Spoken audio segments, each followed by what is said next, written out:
All right, my friend. Welcome. You're guest number two on the Firestarter Podcast.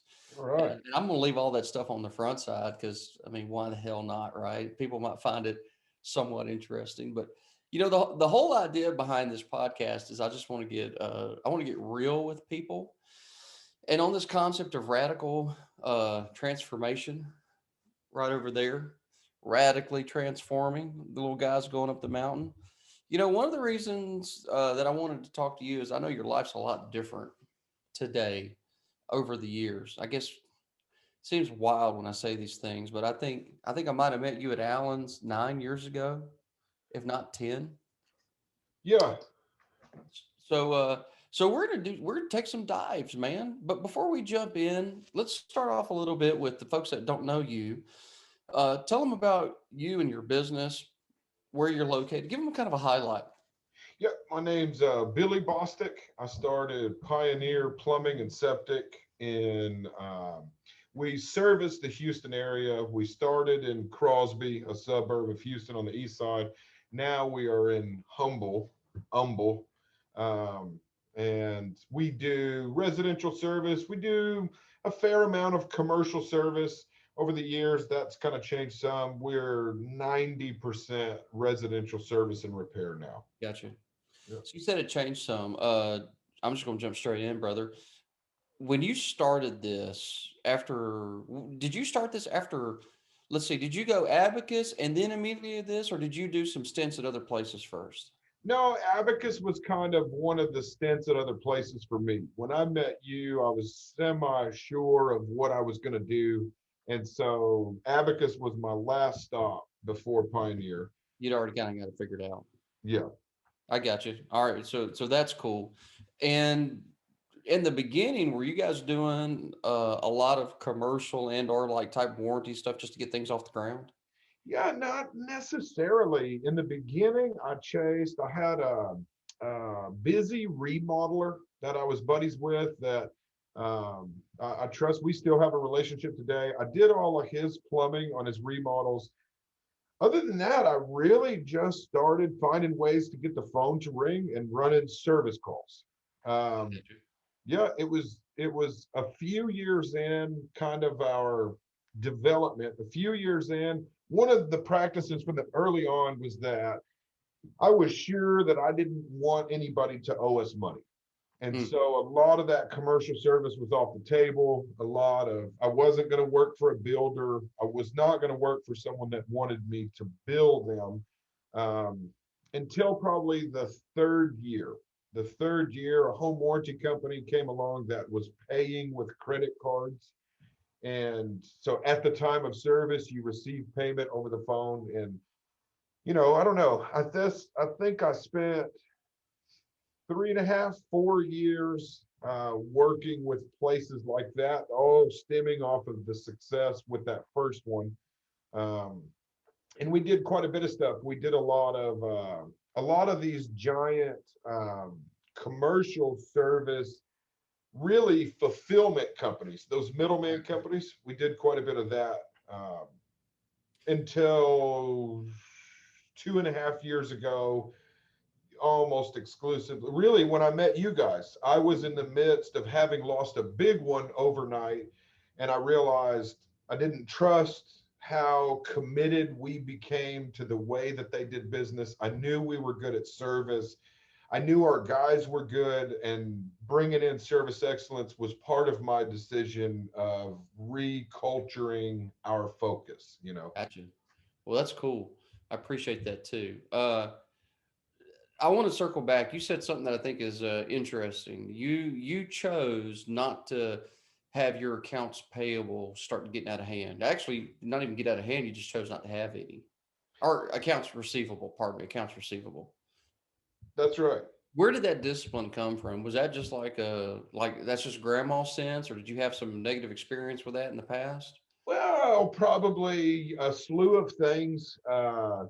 There's a couple of members of my family. My dad ran a roofing business for a long time. Okay, Was really close. The plumber that I started with is my step sibling's dad, so I had a close relationship with him. Alan gave me that advice. Uh, and kind of my grandpa's and things. So on all angles, I think my life has been supported by people that I trust, that Mhm. this is not a great business plan, right? Man, Uh, that's good. yeah. Lastly was Alan, and I loved working for Alan. I Great guy. still think extremely highly of him. I mean, it's obvious to all of us how good he is at what he did. And when I went in to turn in my notice at Abacus, I'm sure he was used to plumbers leaving and getting new plumbers, and so this was all normal for him. And I explained myself, and he was touched. He listened to my plan, and he understood that I was leveled out, that I had my ducks in a row. I had a very good plan. And he actually got goosebumps in our meeting and showed me and shared that he kind of feels like the day he decided to start Abacus. He was just kind of giving me his blessing. But accounts receivable, I've heard it from all angles of my life. Hmm. Yeah. And this is the Billy Bostick show, not the Allen show, but I'm going to have to agree with you. He is just a great guy. Yep. Yeah, he's a good person. So I think anybody that has known Allen, that's of a character of quality, appreciates him. Yeah, I agree. So, give us a snapshot. Tell us what 2021 holds for you and your business, and paint it in some pictures that folks would understand. Um, 2021, uh, we have defined as the year of building. Um, what that means to us is we have spent a lot of energy. We have a lot of pieces together. This year, we want to build upon what we have established, our systems, our quality, um, the type of plumbers that we are, the type of service providers that we are. We really are pushing to grow in size. We are looking to grow in size. Um, I think I think that was a broad question, and I'm right, a, yeah. So I mean, to narrow it down, I 20, love big open-ended questions, Billy, because I just want to they're hear your good, thoughts.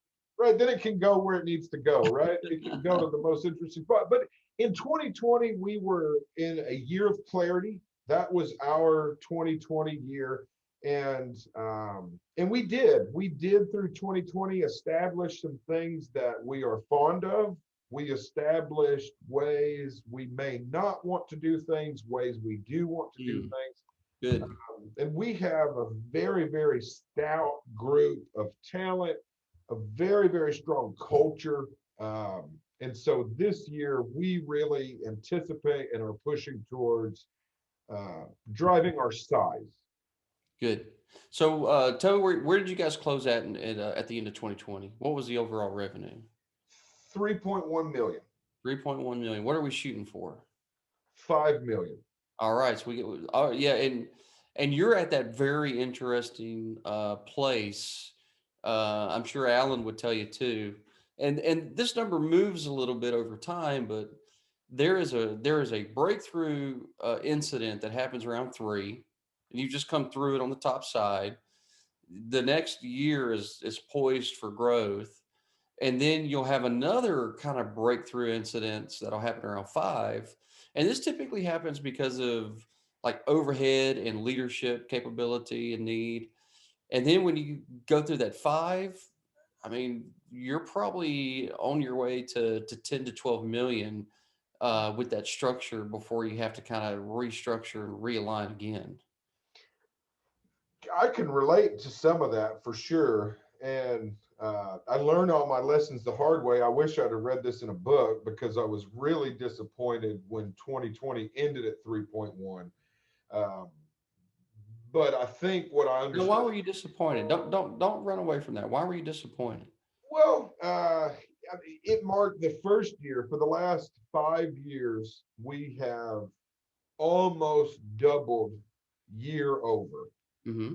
right? And so I felt in 2020 like we had good energy, that we had good talent, and ultimately 2019 was 2.8 million. Mm-hmm. And so 2020 at 3.1 was the smallest growth we have had in the last 5 years. Okay. So I was disappointed in that. I was Sure. disappointed that the result of our actions did not equal, and I certainly put in my energy. And so I was disappointed that our final result was not. But I do think it really ties to what you're saying. I really do see there's been a lot of growth in me, a lot of things I didn't understand about how these systems were going to multiply, how leadership was going to take form to allow more growth. And I, Right. I really do, I feel my leadership ultimately, I feel responsible for the whole thing, right? And I don't mind taking the accountability for. You're sitting here at 11 or 12% growth, and and and there's a lot of folks that are going, I'd like to go to 2.8 to 3.1. And that, I mean, it's not funny because it's not funny, but it is remarkable that you are so unsatisfied and almost even sound depressed, um, because you've been experiencing this exponential growth up until this point. Yeah. Yeah. Now let me ask you a question, and we haven't got to the radically transformed different part, and we will, as it exposes itself. But you keep saying things that make it interesting to me. Give me the three areas that you determined that you're going to have to really make different this year in order to get to that growth that you want. Systems. Okay. By systems, I refer because I think I feel like all three of my categories are systems. But our sales ladder, Mm-hmm. our the way that we put together a successful job from lead all the way to install and quality control, I Mm. feel like is a major place that we can capitalize and improve. I feel like that has a distinct limitation on us. I think so. The question was, how do we get from 3 to 5? What are the things that you've identified? And so far, you've defined uh, tightening up your entire sales funnel and your operations funnel as part two. Yes, Mhm. operations funnel, and um, I think I don't feel like we are pitiful in these areas. I feel like we do a good job. I think our next level with who we have is perfecting those, getting much more tight.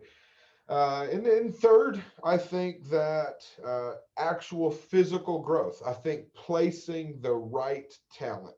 Mhm. This is something a buddy of mine, water restoration company that we use. Um, I've had the opportunity to meet with their owner. They're a large outfit. Guy's really smart. Very. It was just so much fun to talk to him. But nonetheless, one of the things I picked up, the main thing from them, these guys take 2 months to make a hire.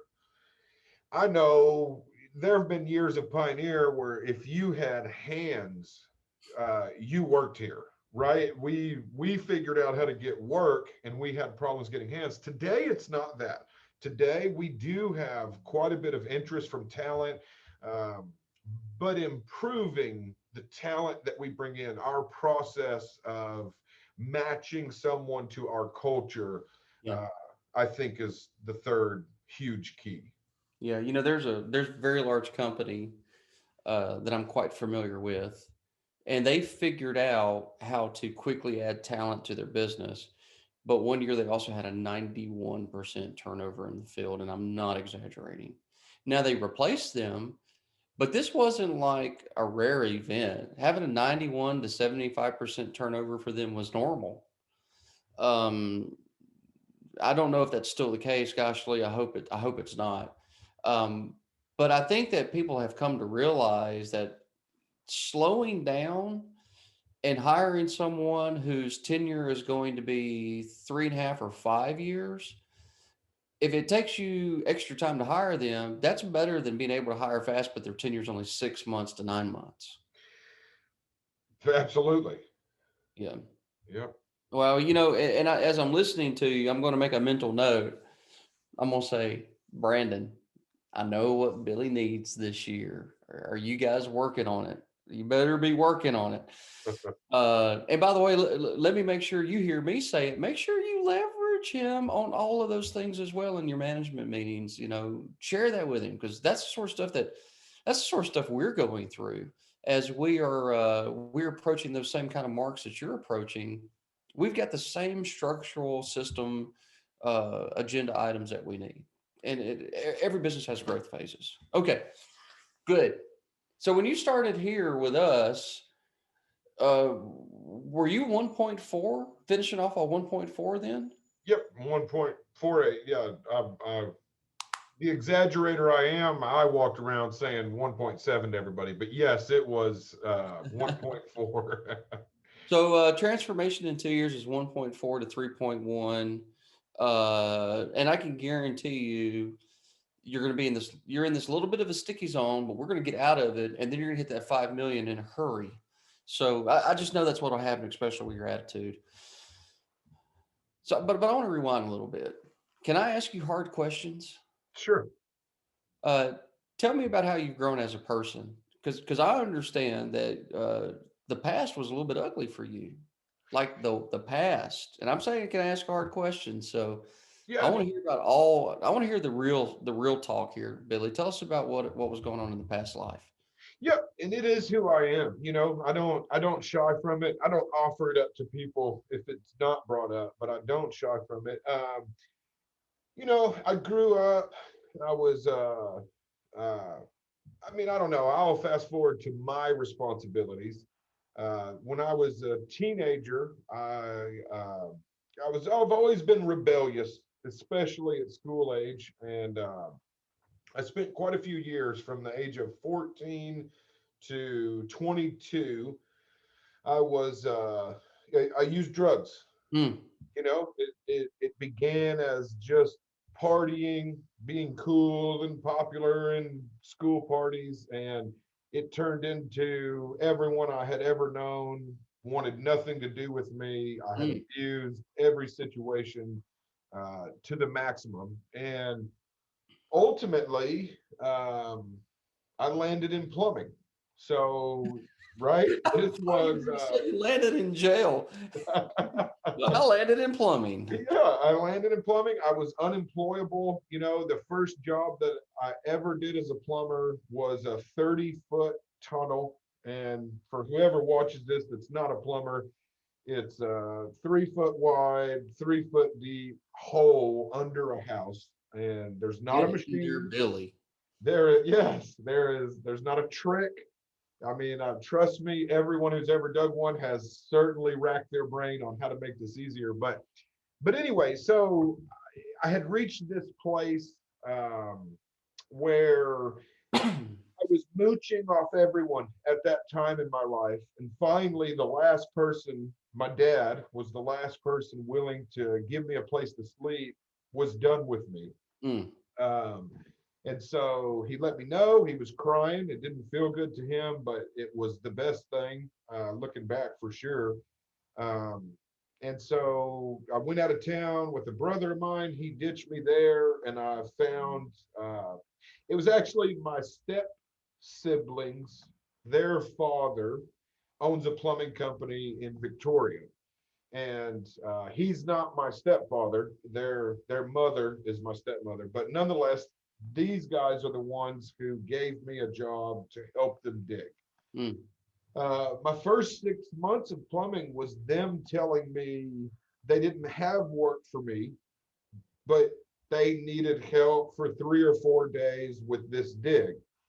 And I spent 6 months of every week wondering if I needed this job. I needed this job to have a place to stay. I was unemployable and they were giving me a chance. So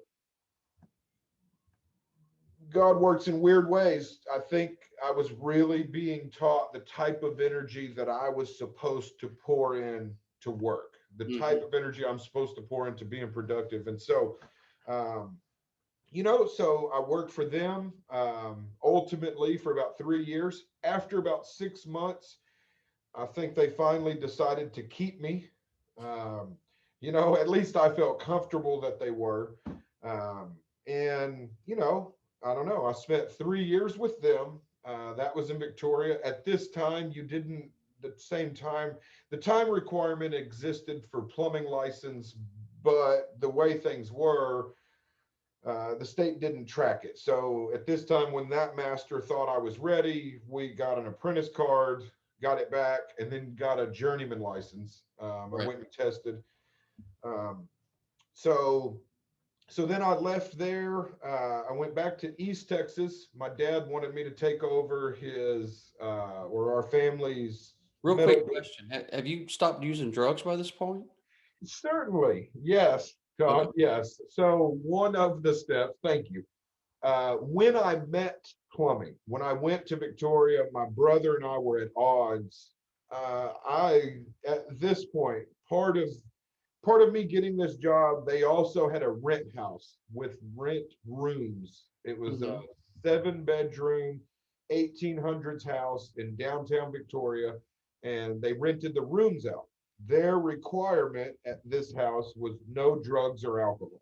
So it wasn't any kind of official program. It was just the person that my step sibling's father, Yannick Plumbing is their name, but these guys, this is how they live. They don't drink, they don't use drugs, and that's important to them. And so this house was a place for people to go as long as they weren't doing these things. Right.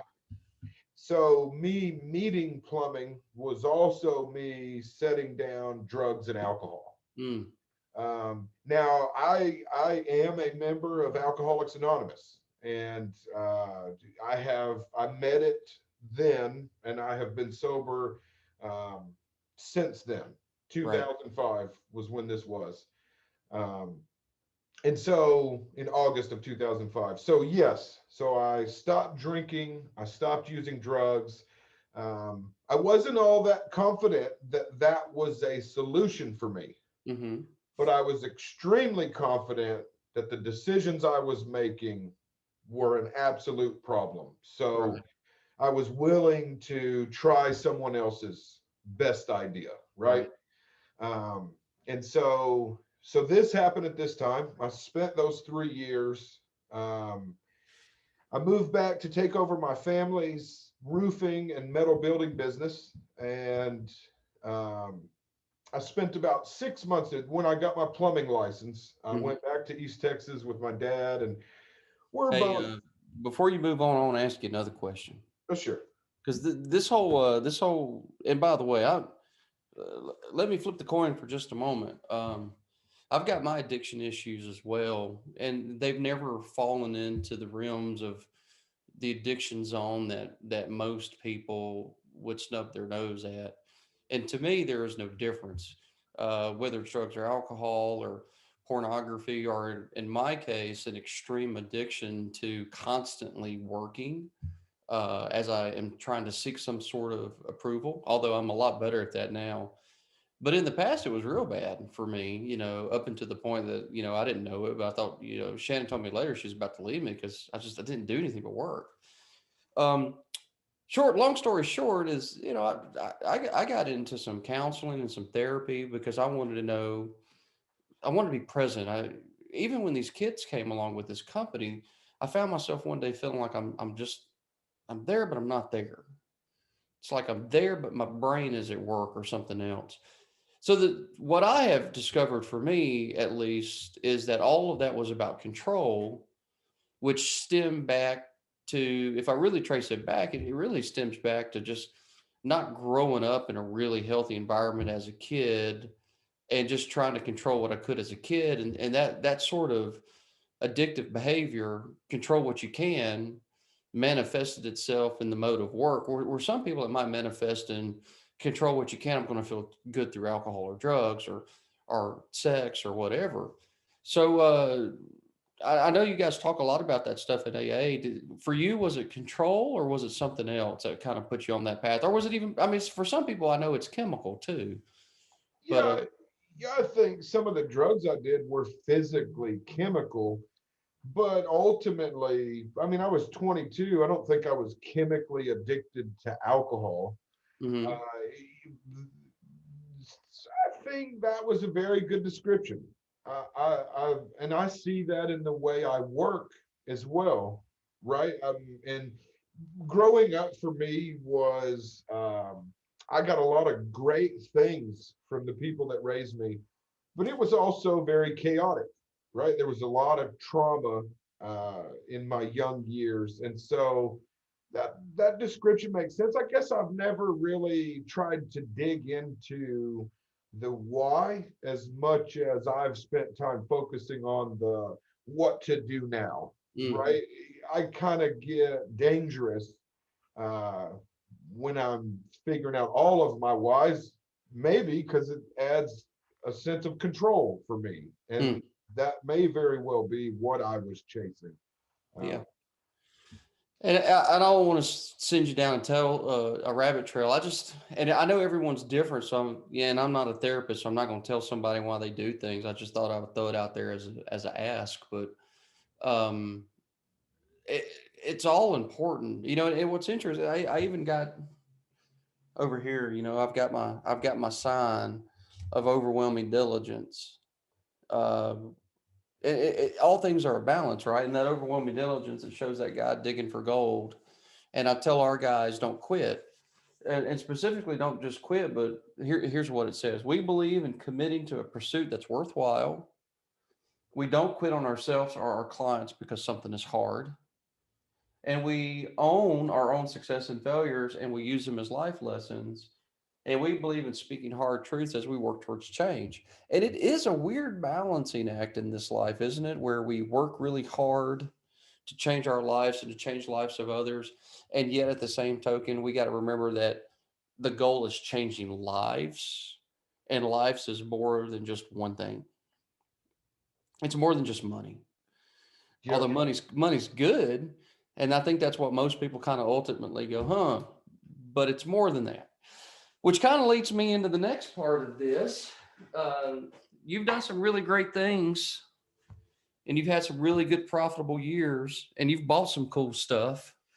And let's brag on you a little bit. And before we jump into that, I got to tell everybody, um, and I know this because Billy and I have spoke about it, and I have a vague memory. And by the way, Billy, I'll have to see if I can find the photo. I've got the photo of me shaking your hand at Abacus, giving you that certificate. I found it. Really? Oh yes, I found it. It's in the old Abacus photos, and if I can re-find it, because I didn't go looking for it on purpose, I was just dinking around. I'm like, oh, there's Billy. I'll get Katie to add it to the show notes so you can check it out. Yeah. But when we met, you had a vision, and you shared it with me 9 years ago.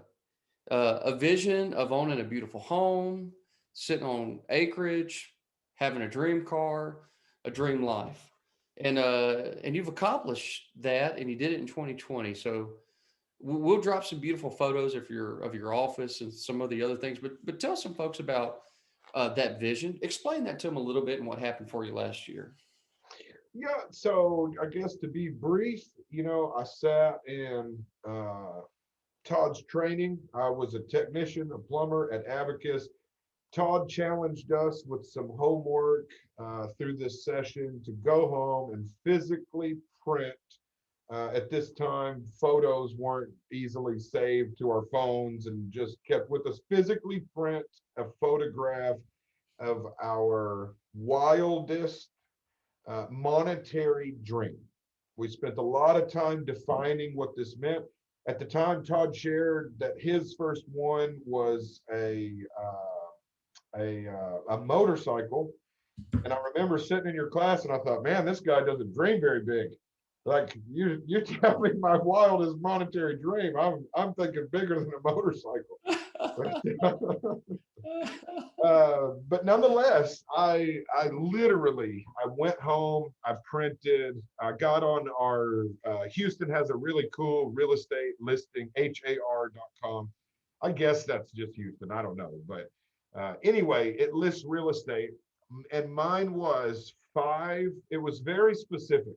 I am a specific person. I like to play a lot. I like to make people laugh, but when it comes to the things that I do and the way I see things, it is specific. And specifically, I wanted 5 acres of manicured lawn. I wanted a lawn. I didn't want, you know, bush. I wanted grass. I wanted a 5 acre place with grass, a nice, large ranch style house, and a really nice pool. I didn't define that pool. I had no idea what pool options were. I just knew I wanted this pool to be nice. Uh, Mm-hmm.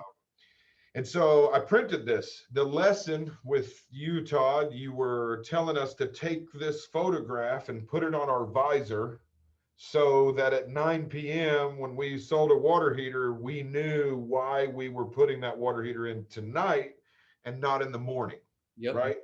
And forever, this is one of my difficulties reaching, encouraging the plumbers that I work with. Very often, when I'm pushing these guys to say, man, it's, do that this night and tomorrow's a fresh day, I get a lot of kickback. Like, of course, you would think that, Billy. It's Pioneer, right? It's your water heater. You, of course, want us to do that. But the truth is, I have followed this advice, this push on myself, and anyway, what it led to was in 2020, my wife and I closed on 6.5 acres in the town that I had set out. I had no idea at the time. There was no way. It was not in my budget. It didn't seem possible. Um, right? Financially, it didn't make any sense to me. But 9, 10 years later, I think in 2020, we closed on 6.5 acres, nice big house, beautiful pool, manicured 6 acres. Literally the biggest dream I had been able to come up with in my life until 2020. Once I have it, now I've got to dream bigger. Love it, man. I love it. That is an awesome story, and congratulations to you. Yeah, thank you. Yeah, Thank you. I'm glad I met you. yeah. I'm glad I met you. You've been an influence on all of us, so it's good. And believe it or not, we tell these stories in our Monday meetings. We love hearing about people that are winning. It's so much fun. Yeah. Yeah. Yep. I got that motorcycle, by the way.